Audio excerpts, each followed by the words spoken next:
নমস্কাৰ, DWৰ ফালৰ পৰা এখন নোটিছ প্ৰকাশ কৰা হৈছে আজি। তো এই নোটিছখন LP আৰু UPৰ কাৰণে যিটো ছেকেণ্ড ডকুমেণ্ট ভেৰিফিকেশ্যন হ'ব তাৰ বাবে দিয়া হৈছে। এই নোটিছখন কেৱল নিউজ, যাক আমি নায়জ বা নিউজ বুলি কওঁ, এই নিউজ কেণ্ডিডেটসকলৰ বাবেহে এই ডকুমেণ্ট ভেৰিফিকেশ্যন দিয়া হৈছে। তো আপোনালোকে চেনেলটোত নতুন হ'লে চেনেলটো ছাবস্ক্ৰাইব কৰি ল'ব। তো আপোনালোকে স্ক্ৰীনত চাব পাৰিছে এই নোটিছখন আজি দিয়া হৈছে 17 জুন 2025। তো দিয়া আছে নোটিছখন। In view of the judgement of honourable supreme court of India passed on dated 10/12/2024 in review petition of 2024 in civil appeal number 7872/2023 in the case of Vishwanath and others versus State of Uttarakhand, the applicant who have successfully submitted their online application with 18-month DLED from NIOS against the advertisement dated 26 December 2023 are hereby asked to attend the second phase of physical document verification in due course of time when notified with the following document in original and one photocopy set of all document for the proof of in-service teacher as on 10 August 2017।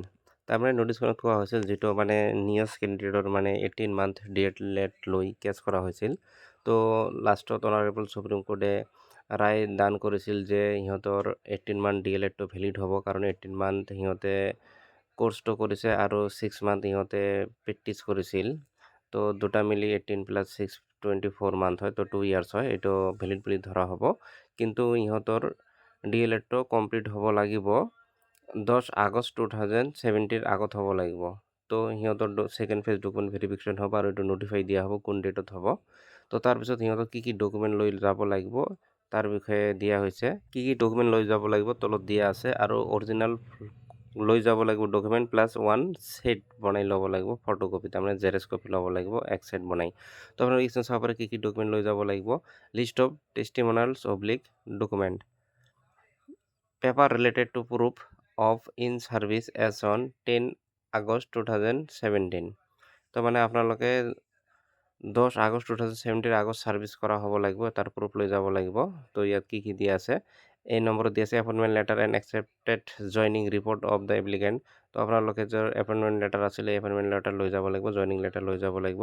তাৰপিছত B number দিয়া আছে minute of the school management committee SMC of the school in respect of appointment of the applicant concerned. তো SMC যিটো আপোনালোকক appointment দিছিল এইটো লৈ যাব লাগিব। চি নম্বৰ দিয়া আছে photocopy of the attendance register of the school during the service period of the applicant duly counter sign by the head of the institute. তো আপোনালোকৰ যিটো ৰেজিষ্টাৰ আছিল এটেণ্ডেঞ্চ ৰেজিষ্টাৰ এইটো লৈ যাব লাগিব, আৰু তাত হেড টিচাৰৰ ছিগনেচাৰ থাকিব লাগিব, কাউণ্টাৰ চাইন থাকিব লাগিব। ডি নম্বৰত দিয়া আছে certificate issued by the school authority specifying the service of the applicant in the school as on 10 August 2017।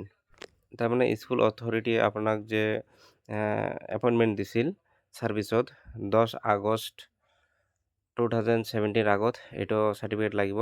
তাৰপিছত দিয়া আছে ই নম্বৰত salary statement stating the payment basic pay DA and other allowances of the applicant for the entire service period.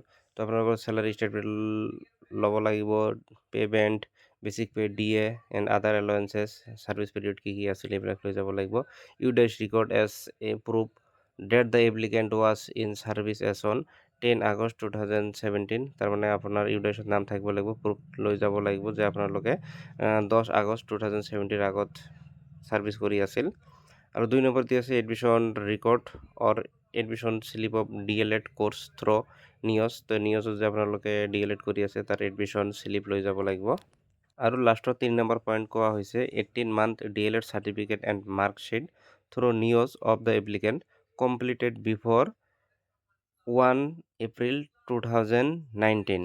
তো আপোনাক DLEDৰ certificate, pass certificate, marksheet এইবিলাক লৈ যাব লাগিব, আৰু আপোনাৰ DLEDটো 1 এপ্ৰিল 2019 চনৰ আগত ক্লিয়াৰ হ'ব লাগিব, নহ'লে নহ'ব। তো এইবিলাক চৰ্ত দিয়া হৈছে। তো আপোনালোকৰ ছেকেণ্ড ডকুমেণ্ট ভেৰিফিকেশ্যনৰ যিটো লিষ্ট এইটো অতি সোনকালে দিব, আৰু আপোনালোকক যাব লাগিব এই ডকুমেণ্ট লৈ। ধন্যবাদ।